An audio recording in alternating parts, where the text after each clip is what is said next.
கர்த்தருடைய பரிசுத்தமான நாம மகிமைப்படுவதாக. ஆசீர்வாதமான ஒரு நல்ல காலவேளையிலையும் அனுதின மன்னா என்கிற வேத தியானத்தினால் உங்களை இந்த நாளிலே சந்திப்பதிலே மிகுந்த சந்தோஷம்.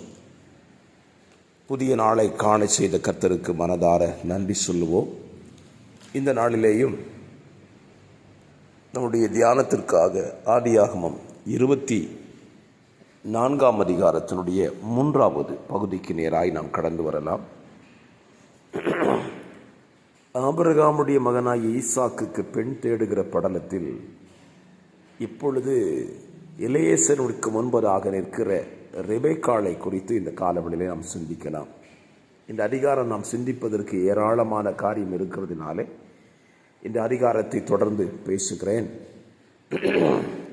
ரெபெக்காளை குறித்து சொல்லப்படுகிறதான முதலாவது வசனம் இந்த அதிகாரத்தில் வாசித்தீங்கன்னா 15வது வசனத்தில் தான் ஈசாக்கருடைய மனைவியாய் வரப்போகிற ரெபெக்காளை குறித்து வார்த்தை ஆரம்பிக்கிறது. இவளுடைய நிலைமையை பாருங்க. தன் வீட்டுக்கு அவள் எப்படிப்பட்டவளாய் இருந்தாள் என்று சொன்னால், தன் வீட்டின் கடமைகளை செய்வதற்கு அவள் மனது இயங்கி இருந்தாள். அவள் வீட்டில் தண்ணீர் தேவை இருந்தது. அந்த தண்ணீர் தேவையை பூர்த்தி செய்வதற்காக அவள் இந்த துறவுக்கு வருகிறாள். இன்றைக்கும் பலருடைய குடும்பங்களில் பிள்ளைகளை பார்த்தீங்கன்னா தன்னுடைய சொந்த வீட்டு வேலைகளை பிள்ளைகள் செய்கிறதில்லை. பெற்றோரும் அதற்கு ஆதரவாய் சில குடும்பங்கள் இருக்கிறார்கள். காரணம், பிள்ளை படிக்க வேண்டும், பள்ளிக்கூடத்துக்கு போகணும், நிறைய பாடம் இருக்குது என்று சொல்லி வீட்டு வேலைகளை செய்வதை பெற்றோர்கள் தவிர்க்கிறதையும் நம்மளால் பார்க்க முடிகிறது.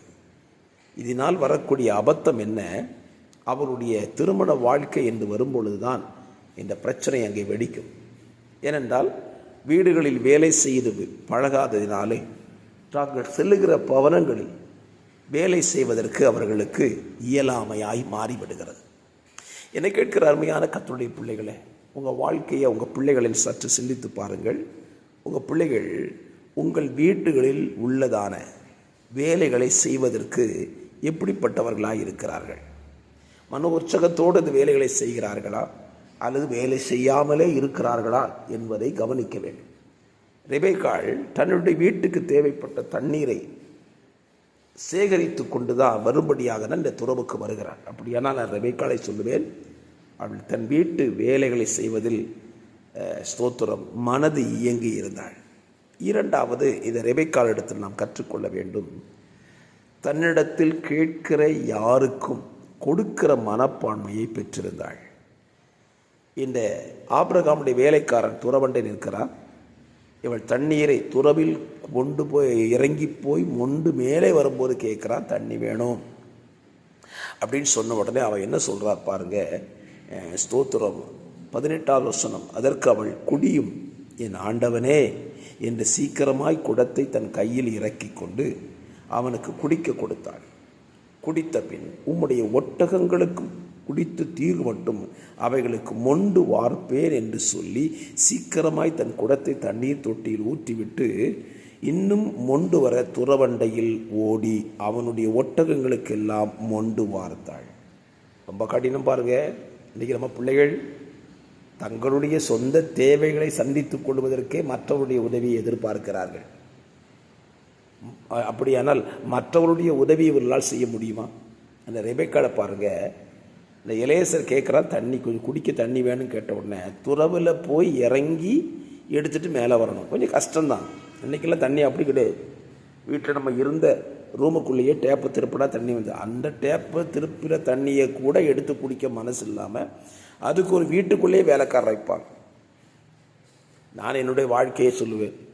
என்னுடைய தேவையை சந்தித்து கொள்வதற்கு நான் வீட்டுக்குள்ளேயே ஒரு வேலைக்காரனை தேடினால் நான் மற்றவர்களுக்கு உதவி செய்ய முடியாது. ஸ்தோத்திரம். தன் சொந்த தேவையை இயலாமை என்று வரும்பொழுது வேறே. நன்றாய் உடல் ஆரோக்கியத்தை கர்த்தர் கொடுத்திருக்கும் பொழுது தன் வீட்டு வேலையம்மா தண்ணி எடுத்துகிட்டு வா, அப்பா தண்ணி எடுத்துகிட்டு வாங்க, ஸ்தோத்திரம், இப்படி மற்றவங்களை வேலை செய்ய ஏவுகிற குணம் மாறி ரெபெக்காள் சொல்லுகிறார் பாருங்கள், குடியும் என் ஆண்டவனே என்று சொல்லி குடத்தில் அவருக்கு கொடுத்துட்டு மிச்ச தண்ணீரை அந்த தண்ணி தொட்டியில் ஊற்றிட்டு ஒட்டகங்களுக்கு மொண்டு வார்ப்பதற்கு துறவுக்குள்ளே ஓடுகிறாள். ஒட்டகம் சாதாரண தண்ணியாக குடிக்கும். அதுவும் இளையசர் கொண்டு வந்த ஒட்டகம் 10 ஒட்டகத்தை கொண்டு வந்தான். தோத்துறான். அவ்வளோ தண்ணியை மொண்டு ஊற்றுவதற்கு அவள் என்ன செய்தாள்? மனது இயங்கியிருந்தாள். ஒன்று தன்னுடைய வீட்டு காரியங்களை செய்வதற்கு மனதை இருந்தார், மற்றவர்களுக்கு பணிவிடை செய்வதற்கு அவனுடைய மனது இயங்கி இருந்தது.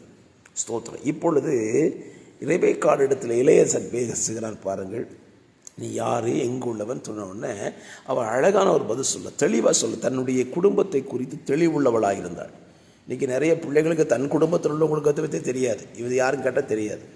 அப்பா அம்மா வேணால் தெரியாதா இருக்கலாம், தாத்தா பாட்டி தெரியும், சித்தி சித்தப்பா அத்தை மாமா, இந்த உறவுகள் எல்லாம் தெரிவதற்கு நிறைய பிள்ளைகளுக்கு தெரியாது. ஸ்தோத்திரம். அவள் தெளிவாக சொல்கிறா பாருங்க.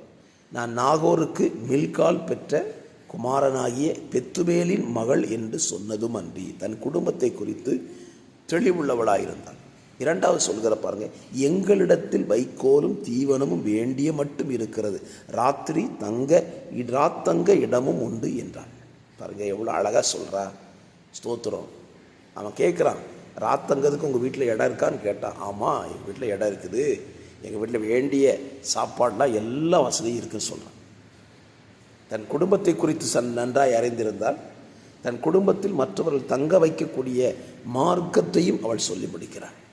என்னை கேட்கிற அருமையான கர்த்தருடைய பிள்ளைகள், இந்த காலவெளியிலே உங்கள் வீட்டில் வளருகிற உங்களுடைய பிள்ளைகள் எப்படி இருக்கிறார் என்று யோசித்து பாருங்கள். இல்லை நீங்கள் எப்படி வளர்க்கிறீர்கள் என்று யோசித்து பாருங்கள். குடும்ப சூழ்நிலைகளை சொல்லி குடும்பத்தை குறித்து தெளிவுபடுத்தி குடும்பத்திலே பிள்ளைகள் செய்ய வேண்டிய வேலைகளை கற்றுக் கொடுக்கிறீர்களா? ரெபெக்காளை போல அந்த பெற்றோர் எப்படி வளர்த்திருப்பார்கள் பாருங்கள். பிந்தின பகுதியில் நீங்கள் படிச்சிங்கன்னா அவளை குறித்து, திருமணத்தை குறித்து அந்த குடும்பத்தார் பேசி கொண்டிருக்கிறார்கள். ரெபெக்காள் வாயே திறக்கலை. இன்றைக்கி அப்படி கிடையாது. பிள்ளைகளுடைய எதிர்காலத்தை குறித்து பெற்றோர் பேச ஆரம்பித்தாங்களே, பிள்ளைகள் சொல்லுவாங்க, நான் என் வாழ்க்கை நான் தான் முடிவெடுப்பேன், நீங்கள்லாம் பேசக்கூடாதுன்னு சொல்கிறாங்க. ஆனால் ரெபெக்காளை படிச்சிங்கன்னா அவங்க வீட்டில் அவள் திருமணத்தை குறித்து தான் பேசிகிட்டு இருக்கிறாங்க. ஒரு வார்த்தை சொல்ல கடைசியில் சொல்கிறாங்க, அவளுடைய வாய்ப்பிறப்பை கேட்போம். அவன் என்ன சொன்னான்? ஸ்தோத்திரம். போகிறையான்னு கேட்டால் ஓகேன்ட்டான். மறு பேச்சை பேசலை. மாப்பிள்ளையை பார்க்கலை, மாப்பிள்ளையுடைய அப்பா எப்படி இருப்பான்னு தெரியாது, மாப்பிள்ளை வீடு எப்படி இருக்குன்னு தெரியாது, ஒன்றுமே தெரியாது. பெற்றோர்கள் எடுக்கிற முடிவிலே தன்னை முழுமையாய் அர்ப்பணித்து கொண்ட ஒரு ரெபெக்காள். இன்றைக்கி நம்முடைய பிள்ளைகளை அப்படி வளர்ப்போமா? பெற்றோர்கள் ஒரு நாள் தீமை செய்ய மாட்டாங்க. அந்த பெற்றோர்கள் செய்கிற நன்மையான காரியத்திற்கு பிள்ளைகள் ஒத்துழைத்தால் எத்தனை மேன்மையாயிருக்கும். ஆகவே ரெபெக்காளை குறித்து நிறைய படிக்கலாம். இந்த காலவெளி சுருக்கமான ஒரு தியானத்தை உங்களோடு கூட பேசியிருக்கிறேன். நீங்கள் படித்து பாருங்கள் ரெபெக்காளை குறித்து. ஸ்தோத்திரம். அவரிடத்தில் ஏராளம் காரியங்களை கற்றுக்கொண்டு உங்கள் பிள்ளைகளுக்கு கற்றுக் கொடுங்கள். உங்கள் பிள்ளைகளும் அப்படியே வளர்க்கப்படுவார்களாக. ஜெபிக்கலாம். பரிசுத்த பிதாவே, இந்த நல்ல காலவெளியிலேயும் ரெபெக்காளை குறித்து கற்றுக்கொண்ட காரியங்களிலே எங்கள் பிள்ளைகளுக்கு நாங்கள் கற்றுக் கொடுத்து வளர்க்க எங்கள் தேவனை உதவி செய்யுங்க. வார்த்தையை கேட்கிற குடும்பங்களில் அவருடைய பிள்ளைகள் இப்படிப்பட்டவர்களாய் மாறட்டும் என்று சொல்லி வாழ்த்துகிறேன். இயேசுவின் நாமத்தில் ஜெபிக்கிறேன் நல்ல பிதாவே. ஆமென். ஆமென். God bless you.